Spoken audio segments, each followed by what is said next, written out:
Good evening, everyone. Welcome to our presentation on the Global Environmental Health Case Study of the Hanford site in Washington, United States of America. I am Alina Sharipova, and today we'll explore the environmental impact and cleanup efforts of this significant nuclear production site.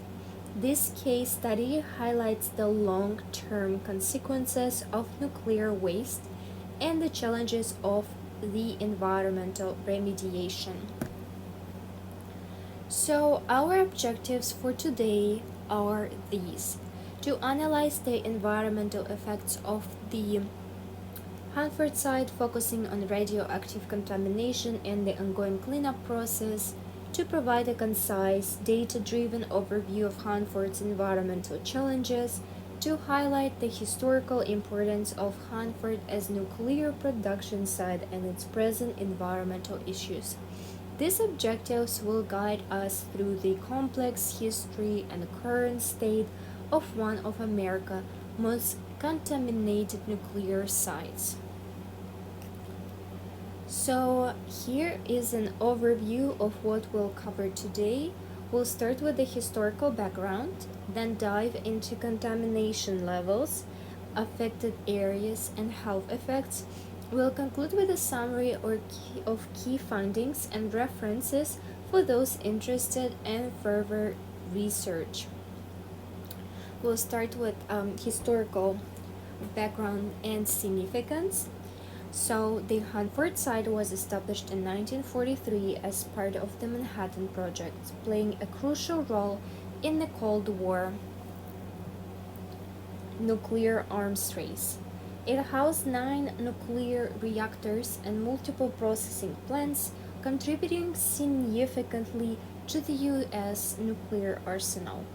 However, this historical significance came at a steep environmental cost because millions of gallons of radioactive waste were released into Columbia River and surrounding soil, leading to extensive groundwater contamination. So since 1989, Hanford has been undergoing cleanup efforts and is currently considered the most contaminated nuclear site in the USA. This transformation from a key military asset to an environmental liability underscores the long-term consequences of nuclear production. So on this slide we can see a graph that illustrates the contamination levels at Hanford over time.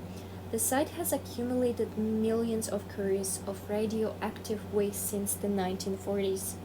Key contaminants include plutonium, strontium, cesium, and iodine. Contamination peaked in the 1950s and 1960s during the height of nuclear production, but significant radioactive waste remains today. It's important to note that safe drinking water standards are still being exceeded in some areas. This persistent contamination highlights the long-lasting nature of nuclear waste and the challenges faced in environmental remediation efforts. The Hanford site covers over 500 square miles in southeastern Washington state, adjacent to the Columbia River. Key contaminated areas include the 100 area, a former reactor site, and the 200 east and west areas, former plutonium processing sites. Both areas suffer from significant groundwater contamination. As of 2022, groundwater contaminant plumes covered an estimated 66 square miles, a 16% increase from 2021. This expansion of contaminated areas demonstrates the ongoing nature of the problem and the difficulty in containing nuclear waste. The proximity to the Columbia River also raises concerns about potential wider environmental impacts.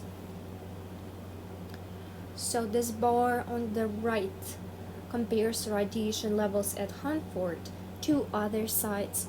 As you can see, Hanford levels significantly exceed those of other locations, underscoring the severity of its contamination and the urgency of ongoing cleanup efforts.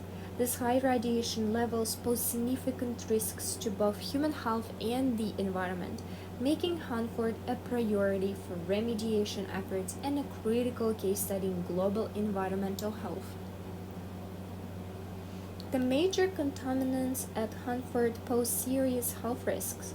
Radiation exposure from strontium, plutonium, and iodine increases cancer risk for workers in nearby communities. Water contamination threatens drinking water supplies near the Columbia River, and there is a risk of wind-blown radioactive particles as well.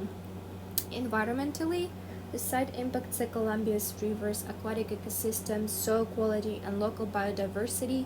The long-term nature of these contaminants means that their effects could persist for generations, highlighting the importance of thorough and sustained cleanup efforts. To summarize our key findings, Hanford, once crucial for plutonium production, is now one of the most contaminated nuclear waste sites in the United States. The site faces ongoing challenges with groundwater contamination affecting the Columbia River. There's significant radiation exposure risks for workers in nearby communities. Cleanup efforts are progressing but face challenges, including leaking underground tanks, and the cleanup is expected to take decades and cost over $640 billion. Despite these challenges, there is progress in waste vitrification and decontamination efforts. These findings underscore the complexity of nuclear waste management and the long-term commitment required for environmental remediation. These are the sources we used for our presentation. They include reports from the U.S. Department of Energy, the Environmental Protection Agency, and various scientific journals. For those interested in further reading, these sources provide in-depth information on the Hanford site history, contamination,